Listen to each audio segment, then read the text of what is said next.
If you can isolate yourself for 1 year away from your friends and family, wherever it is that was going on with co-workers or whatnot, to be a better person, would you do it?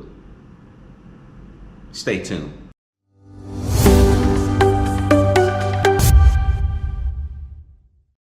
What's up, guys? It's your boy, Mr. Luke Evan Brooks. I hope that you're all doing well. We're going to talk about some things here. We're going to talk about the state of mind of people. Okay? If you're new to this channel, make sure you lock in by subscribing.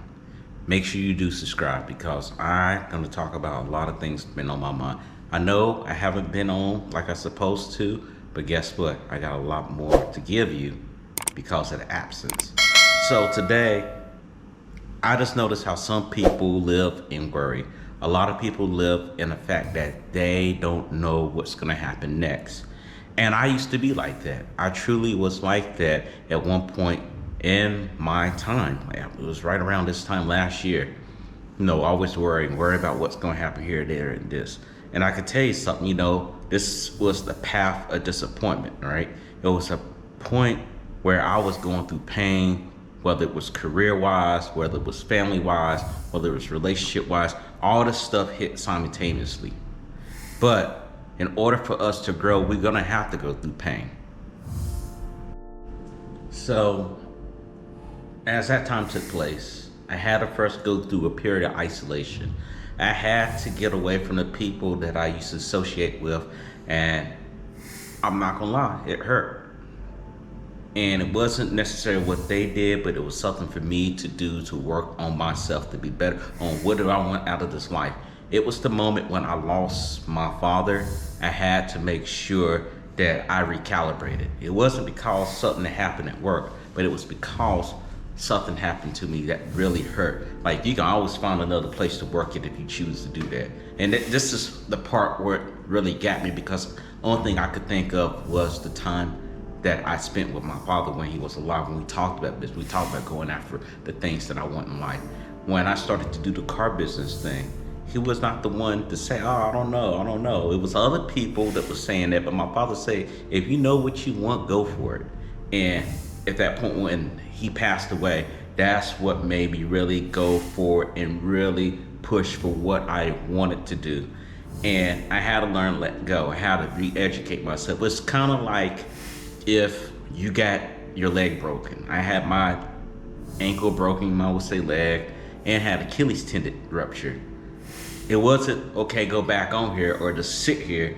It took time to rehabilitate yourself. In other words, mentally and spiritually, I had to get myself in the right mindset. So I had to get away from the people, because that's the only way I know to get away from the people. Not saying they were low vibration, but just to say they wasn't in the right mindset that I wanted to be. And I went ghost. I went dark for a year. Only way you found me is if you saw me on campus and said, oh, there he is. And I would talk, but I would keep it moving. And I didn't broadcast what I was doing. I still don't broadcast what I'm doing. That was one of the things that kind of set me up for failure, where I sat there and talked about what I was doing. And maybe people thought that was boasting, but it really wasn't boasting. It was just like, hey, I'm just trying to get a positive back. And you have to realize you got to be careful who you share your dream with.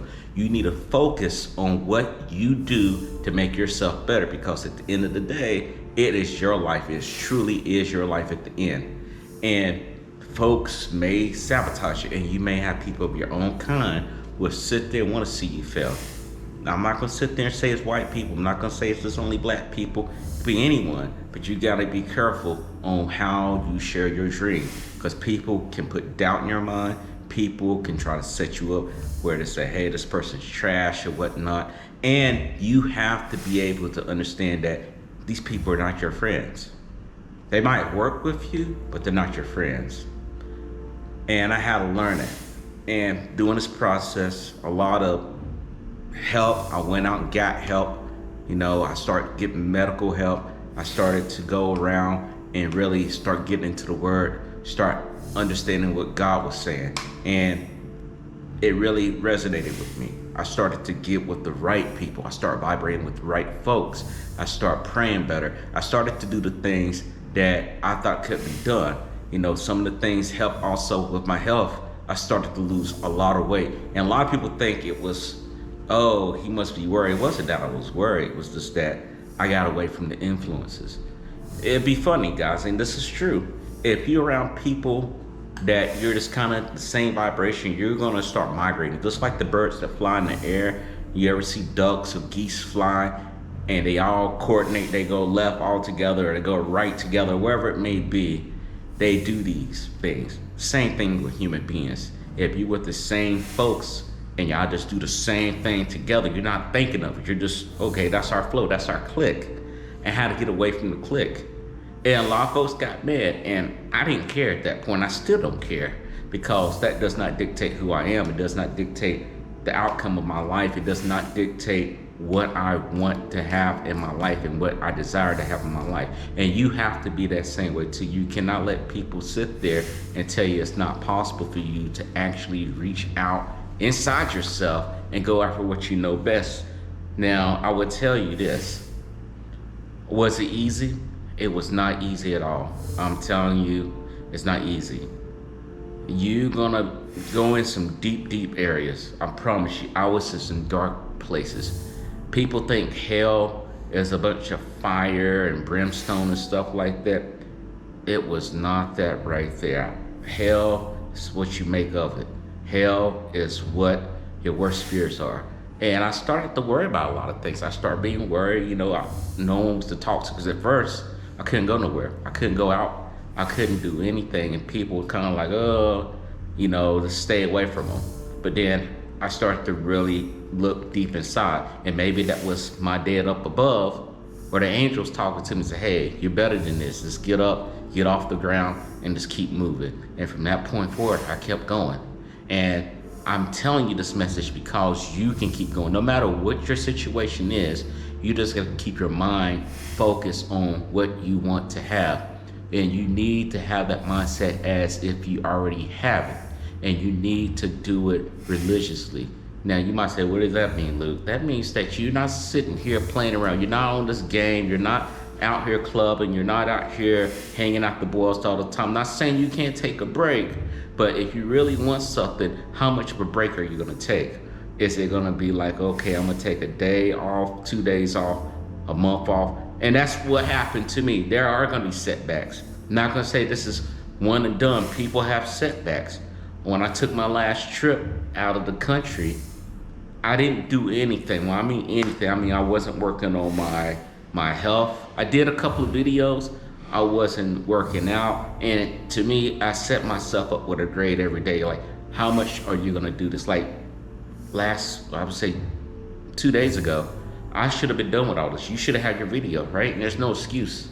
At the end of the day, I told myself, you are going to make these videos. You are going to get out here and let people see yourself, because you got to be consistent. And I love talking to y'all. I love resonating with folks. I want you to understand that this is not a trip for you to do alone. I had to be alone because of my situation, but now that situation is over with. I know I've been delivered. I know that things are opening up. Doors have been opened up that I never saw open up before. I'm looking at stuff here now. One of the things was talking about having abundance. I'm seeing abundance coming to me left and right, and I am thankful of that. And that's the other thing too. You are what you say you are. If you walk around, you gotta be careful with your words, because your words have power. Words have power.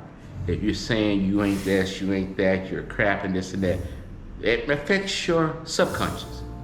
What I would tell you is this, is that you need to get in the mirror and talk about yourself. Now, you might say, well, that's the ego. No.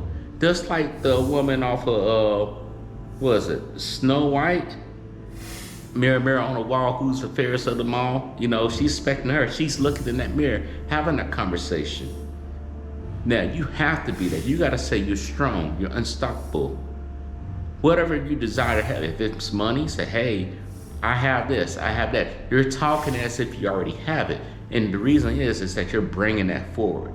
You're bringing that forward into the world. You're bringing what you want to be attracted to you. It's not about just chasing, it's about attracting. So same thing is with relationships. If you're out here chasing guys or women, or you're out there chasing and you're running across the wrong people all the time, you need to understand, what are you attracting? What are you bringing? Because I had that situation in the past. But going back forward on what we're talking about as far as changing the mindset, changing how you go, this is the final thing I will say. It's an ongoing journey. It's not over. I don't want you to think, well, look, oh, you did all this, is over. No, it's far from over. You have to really seek what you truly want to have in life. And once you do that, and once you truly do that, and you are able to push people off, hey, you want to go to the club? I'm good. Why don't we hang out? We should start doing stuff on Thursday. No, man, I'm good with that. If you're able to do that, and you're able to focus on what you need to do, even when you get off from work, if you're putting in an hour or two, you ain't gotta even do that, maybe 30 minutes a day, you will see where you are starting at 1 year from now going forward. I promise you, because this has been about a year. My journey's not complete yet. I keep climbing up that mountain, and I think you can do the same thing too. Now, this is what I will tell you guys. When you do this, do not be afraid. Do not be afraid. That was one thing that it kind of faltered me right there. But when I got the help, if that means you got to go get mental health, go get it. Those thoughts can seep up. It's kind of like where you got a wooden plank or a floor or whatnot, and you put the ceiling on to make water stay on the other side, but it creeps up. Same things of negative thoughts. So you got to be mindful of what you expose your brain to, whether it's something on TV, whether it's people being angry, violent. You have to be, I would say, you want to be cautious of that. I don't care if it's friends that you've seen a long time ago. If you know that you had some bad energy dealing with such and such people, you have to be like, okay, let me step away for a second. Not being rude, but like, hey, you just got to get your boundary. And that's what I had to do actually today. So guys, let me know, what is stopping you from attaining what you want in life? Drop your comments down below. I'll see you next time. Take care.